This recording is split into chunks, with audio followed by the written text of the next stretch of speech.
You are listening to Mining Stock Education, where you'll learn from the top leaders in the natural resource sector and uncover quality mining investment opportunities. I'm Bill Powers, and it's Mining Stock Education, and in today's show, we're going to be talking about discerning junior mining company IPOs and whether you should invest in them. I've been getting some emails and questions regarding this. What do you look for? What do you look out for? I think that this teaching will be more about what you should look out for so you don't get burned on buying a junior mining IPO.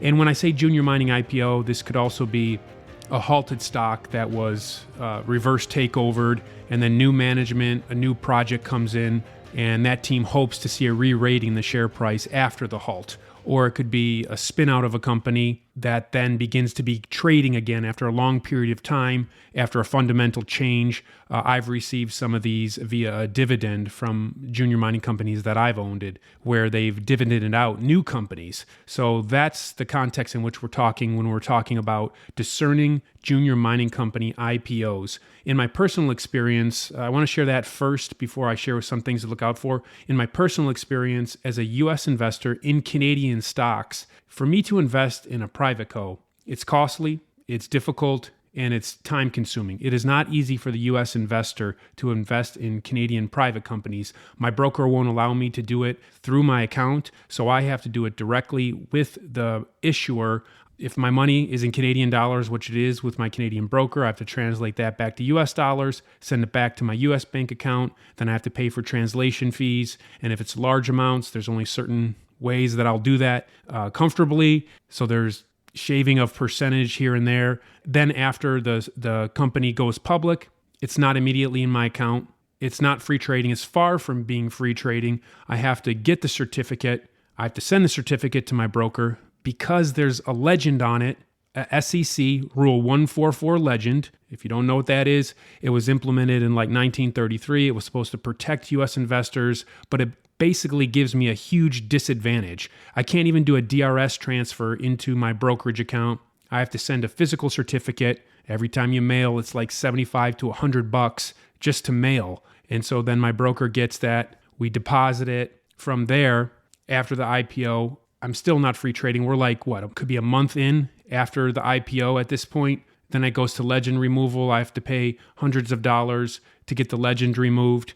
And that process after COVID has taken up to 4 months. So it could be 5 months after an initial public offering that as an American investor, my stock even becomes free trading. Whereas with Canadians and many others, if they invest in a privateco, the day it goes public, a lot of times, if their 4-month hold is off, their shares are free trading and they don't have to go through the extra hassle of what I have to go through. And then when I get my warrants have this Rule 144 legend on it. So your broker sends the money to the issuer exercises the warrants, sends the shares back to the broker, but it's not free trading. Then I got to get the legend removed and I have to pay for all that. So there's a lot of extra hassle, difficulty, and money that I have to spend as a U.S. investor throughout this process. So I just wanted to share a little bit of my personal experience, and that makes me even more cautious, not only to do private placements, but to do private companies,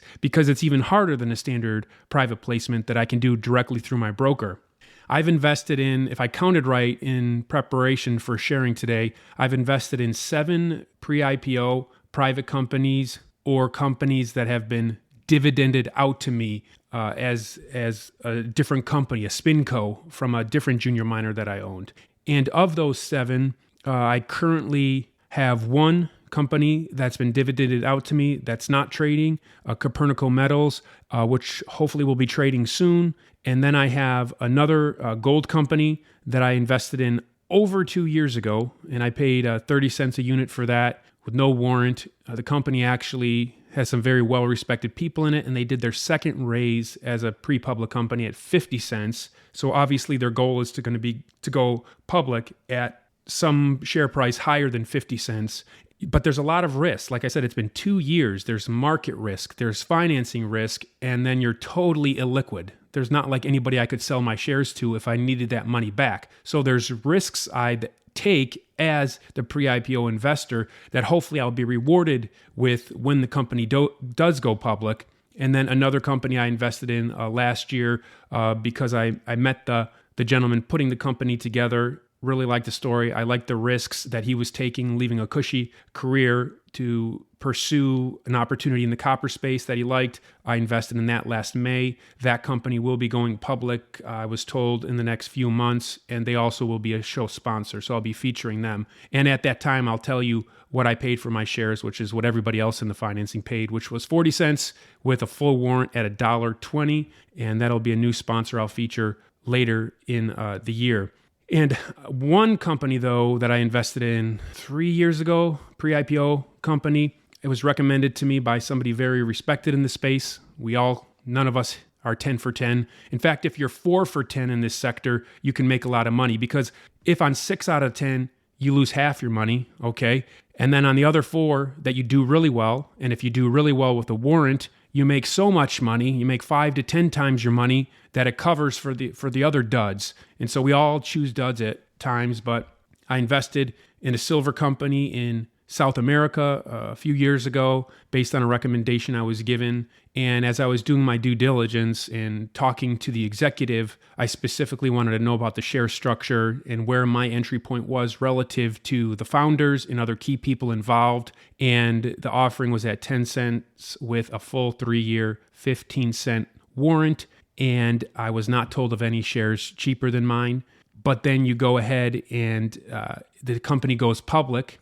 And then I read in the full long form prospectus that literally 2 days before they closed my money and issued my special warrants at 10 cents each, that they did a friends and family round for 1 cent each. So they got their shares 90% cheaper than what I was paying. And they issued 15,000 units at 1 cent per unit for gross proceeds of $150,000 Canadian. But my money, which I sent in, they raised 4.5 million almost dollars Canadian from those of us that bought the 10-cent warrants. But the point is, when I asked the executive what the share structure was, were there cheap shares, who owned them, what'd you do to earn them, I wasn't given any of that information. And it wasn't even made public until the long form prospectus was put out there after the company IPO'd. And so that was very deceitful. If you want to pay yourself 1 cent a share, that's fine, but communicate to the investors that you're raising money from the terms of engagement. And so that was a very bad experience that I had, and that stock is under 2 cents right now. I just checked in preparation for this, and I believe in their last financials, the management spent $500,000 on themselves and $0 on the project. How nice. I'm frequently asked to feature IPOing junior miners on the show. I get numerous emails every month of companies wanting exposure to the MSC audience, and I'm always most hesitant and usually never interested in even talking to somebody that has a pre-IPO company for this reason.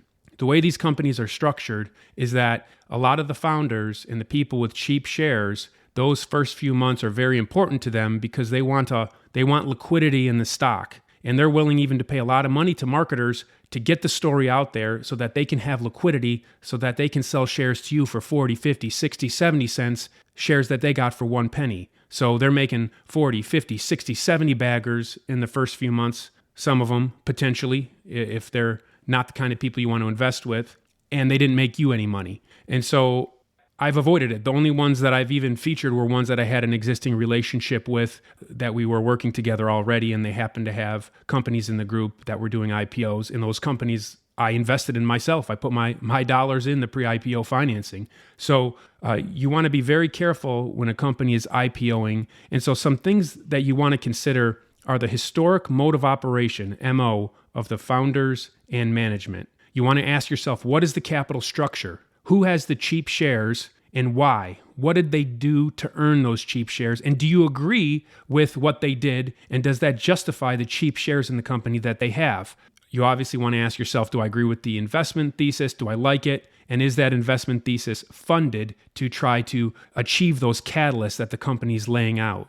What's the macro trend for the commodity that they're exploring for, developing or producing? Is it a bullish macro situation? And how much marketing premium is in the stock at the time that you're looking to buy the stock? So those are some considerations we want to go through. And when you think about the historic mode of operation of the key players, you want to ask yourself, have they made investors money in the past? Do they stick with their companies? Do they care about their investors? And there are some groups that put together companies in which they give themselves such a dramatic, unfair advantage in terms of their entry point per share price relative to what everybody else gets in. And then they throw many companies out there, realizing that not all of the companies are going to be successful, but they know for them personally that if they can hit success on 2, 3 out of 10 or something like that, that they're just going to make an unseen amount of money. But even on the other 8 or 7, they're still going to make money because they're going to have shares that are so cheap. But then what happens is you have a number of companies out there working, whatever one is beginning to hit it big, and that's going to be your biggest return, then you begin to focus all your attention on that one company. And so you want the teams that you invest with to make your investment in their company number one. How much time, how much attention are they focusing in on that company? How much did they put on the line to make that company happen? And so I've been advised with certain groups that, Bill, if you invest with them, remember this is a rent. You're not buying this thing forever. You're not buying this house. You're renting it, and you better be quick. You better be quick. Get a good entry point, what you determine to be a good entry point, and then be quick on the sell when you need to sell, especially if things are going to go south, because they set themselves up with so many cheap shares that they'll just keep blowing it out to get down to their cost basis, which is going to be near a penny or below in some cases. So just be careful. You can make money with people that structure these companies to their advantage and to your disadvantage. You're greatly disadvantaged. You're not aligned because their cost basis is so far below what your cost basis will be as a retail investor buying it in the open market. But there are examples where you can still make money. So you got to do your due diligence and you got to determine. But as one of my mentors told me, just be quick. Even if you invest in one of their companies, be quick and know who you're dealing with. So you're asking yourself, do these guys care about investors? Do they care about having a good reputation? Everybody will say that they want to have a good reputation, but it's been my experience and discernment that not everybody actually even cares about having a good reputation. And by good reputation, I mean being a manager or a founder or a key investor that really wants to make other people money. One person I've invested with has been Hayadan of Osino Resources. In fact, the private gold company that I mentioned, I invested in that because Hayadan offered me an opportunity to do so. And I made money with him with Osino Resources, which has previously been a multi-year sponsor, invested at 30 cents with a 55-cent warrant. And then that's been as high over $1.60 Canadian at one point. But as you know, stocks go up and down. And so that's a very respectable person, hardworking, has already made many people, many investors, his friends and family, people like you and me, money over the years, sold multiple companies, impressed Ross Beatty to even get Ross Beatty to go into his deals. And I was with Haya in Beaver Creek at the Beaver Creek Precious Metals Summit a few years ago. And I remember sitting out there and he said to me, Bill, I like making other people wealthy. I like making other people money. And I said, wow, that is the exact attitude. And that all of Vancouver had that attitude, or all of Toronto had that attitude, to where nobody's against you making money. Make as much money as you want. Just pull other people up and pull other people along. Make other people money. You make yourself money as you make other people money. Don't make up money at other people's expenses. Well, I'm telling you, there's a lot of people that are willing to make money off of you, not make money while they make you money, okay? And they don't care. They don't care that you know. And ask yourself, how many irons in the fires do these guys have? Is this company you're going to invest in? Is this their number one? Are they laying it on the line for this? The copper company that you'll hear about later, the gentleman I invested behind, he left a cushy job with the trading house and he didn't need the money, but he saw an opportunity and he's laying it on the line and taking risks to do it. And that's someone in a project that I'm getting behind. So you want to ask yourself, how important is the company to them? And you're going to ask yourself about capital structure and cheap shares. And I've been already talking this through. It's important to understand this so that you know where the future selling pressure will come from. Where is your entry point relative to where others bought in or were gifted shares? And so if you're going to buy an IPOing company or a company that's been halted and there's been an RTO and it's a new management team and a new project and it's coming to market, you want to know where they got their shares. And you want to determine if the founders and management that are in charge of this entity are aligned with you. Years ago, I was pitched a private gold company that was going public in Africa. And I took the meeting because a friend asked me to take the meeting. And the gentleman proposed me buying shares at 50 cents per unit. And when I asked him where he was in at 5 cents mostly, and then a little bit at 10 cents he bought in. But he's asking me to buy in at 50 cents, which is 5 to mostly 10 times higher than his cost basis. And when I asked him questions, I concluded there's not enough in it for me to pay 10 times more than what you paid. And I don't see enough work being done here to justify you asking me to pay 10 times more per unit than you paid. And then when they go to market, they're going to hopefully go to market at even higher than 50 cents. And a lot of groups or newsletter writers will get their group in to the pre-IPO and they get them in at a certain point. And all they care about, as I mentioned earlier, is like the liquidity in those first few months so that at least the people that got in when it was a private company can get out with at least their cost basis. And then maybe many of them will hold the shares that are left over after they covered their initial cost basis, or maybe they sell for a double and then they just let the warrants ride. And so that's something you want to look at too when you're going to buy a company that's coming out of the private into the public domain. You say, where are the warrants at? The company that I invested in at 40 cents last year. The warrant is at $1.20. So for that even to be in the money and in the money significant enough for me to exercise it because of the hassle that I told you about previously, the company is going to experience a lot of success for me to get to that point. So looking at that from a retail investor, there's not going to be so much motivation for me to sell my shares right away unless there's dramatic success out of the gate, which I hope for. But then hopefully everybody can make money along the way. But you want to ask yourself, where are the warrants at? Where are the shares? Where were they issued at? Where would that selling pressure come from? You got to understand your entry point relative to other people's cost basis. You got to know who has the cheap shares. You got to determine and see if you agree with the fact that they have those cheap shares, because a lot of times they get the cheap shares and they get themselves under 10% to where they don't need to report. So you don't know when they're selling those shares. And they can just sell. If you got your shares for a penny, you just sell over a period of time. 100,000 shares a day, 50,000 shares a day. And you just do that over months. And before you know it, they made millions without even having to make you and give you the value on a per share basis that you signed up for. Now, hopefully management will have escrowed their cheap shares to where they come free trading over time. But there's situations, and they're out there, to where a lot of the key people that put the company together, maybe they're not managers, maybe they aren't insiders per se, even though they put the company together so they don't report, and they get themselves under 10%, and they got a boatload of cheap shares, and you need to be thinking about how to protect number one, which is you. So you need to factor all these things in before you buy shares of a particular company. I'm showing right now for YouTube listeners a presentation that Jamie Keach did at the Vancouver Resource Investment Conference years ago. And he talked about the value pyramid and how a lot of Vancouver companies are put together. And he gives an example of a company, a theoretical company, but it's often done similarly, to where they do a private round at a penny and they issue 32 million shares and they raise $250,000 doing that. Then the next round to family and friends, they do it 5 cents. They issue 9 million shares and they raise $450,000 via that placement. Then the next placement, they do at 15 cents and they raise almost 8.7 million. They issue 8.7 million shares and they raise $1.3 million.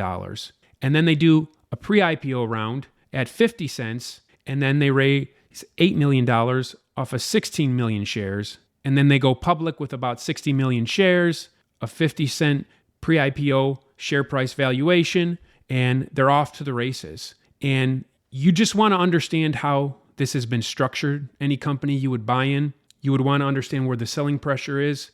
You would want to understand if you agree with the cheap shares that were given. Anybody that knows me and anybody that has worked for me believes, and my grandpa instilled this in me because he built 2 grocery stores up from nothing and had a lot of employees working for him, and he would hold them to account. He would expect a lot out of them, he told me, but he would always make sure that they had a fair wage and they got paid. And my grandfather, I remember, he would not even shop at certain stores because he didn't believe that those stores paid a fair wage to their employees. So he demanded a lot from his employees, but he also made sure that they got a fair wage and that they were paid for the labor that they gave to his business. And so if somebody's put in hard work, I don't mind them getting paid. I want them to get rewarded for the hard work that they did. It's not that anybody, a founder or key management can't get cheaper shares than you that is going to buy in the open market, but it's, do they deserve it?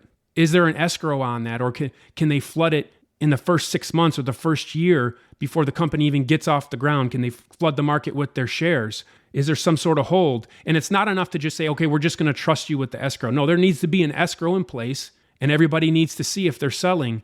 And those are just things that you need to really consider. But the people like Hayadon that I mentioned earlier, or Ivan Bebic, who never sells a share of the companies that he's involved with until it's at takeover point. I think he might have sold some shares just to cashlessly exercise some options at one point. But that's one of the reasons why we work with Ivan Bebic and his companies have been show sponsors, is because I know that he will do whatever it takes to try to push those companies forward. And the company or projects may not be successful, especially in the time frame in which we would like to experience the success, but a mining entrepreneur doesn't control all the variables. They can just do the best with what they're faced with. But I know that he's not going to sell out his shareholders. I know that he's going to do his best and put in the labor and the effort to try to push those companies forward. And that's why I invest in Ivan's companies, and that's why he's been a multi-year show sponsor for 4 years now. And you want to assess those things, and you want to determine if you can trust those founders. Can you trust those management teams, or are they going to try to take advantage of you? And so some final points to consider, and we covered this in other shows, so I'm not going to cover it in the purpose of what we're talking about here today. Is the investment thesis solid? Is it clearly articulated? And is it funded? Do they have enough money as this newly IPOing company, or this formerly halted company that's now a new iteration? Do they have enough money to go pursue these catalysts that they're talking about? Is the macro trends supportive of what they're trying to accomplish? Because if the macro trends turn bearish in copper and it's a copper company, everything becomes difficult. The cost of capital goes up. Capital disappears from the sector, and so everything becomes more difficult for the executives in those cases. But if you're bullish copper, or you're bullish uranium, or you're bullish nickel, or you're bullish copper, or you're bullish gold, or you're bullish silver, and the company's a silver, gold, nickel, uranium company, then that's supportive of what you're trying to accomplish, because a lot of times a company can IPO, and just because people are bullish uranium or bullish copper or whatever the commodity is, that share price will go up. I've seen this in 2016 when I just started at this and I didn't know what I was doing. I'd buy a gold company, I'd buy a silver company in Explorco, and I would be up 3-4 times on my money, and the company didn't achieve anything. And if I go back and look at a lot of those companies, they never achieved anything, but the share price went up 3-4 times.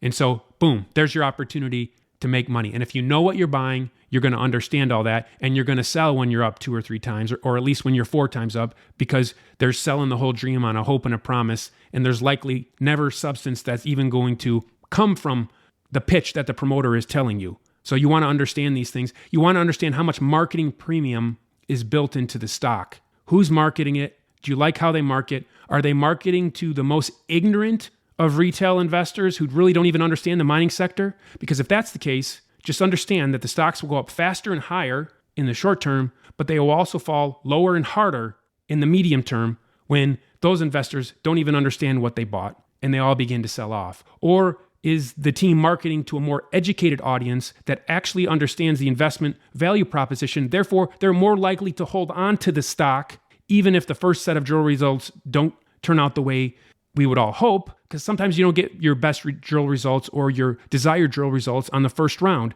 But if the investors understand that, and the investors understand what the company, the management team is trying to accomplish, they're more likely to stick around. And so what type of investors are the marketing attempts bringing into the stock? Are these trend chasers, the people that buy just because they were sent an email, or these more sophisticated, educated investors that actually understand what they're buying? You should be monitoring all these things, especially in your bigger positions. And then where are you getting in on the marketing push? Is there more marketing push ahead, which could cause you to have a little cushion in terms of gain above your cost basis in this particular stock.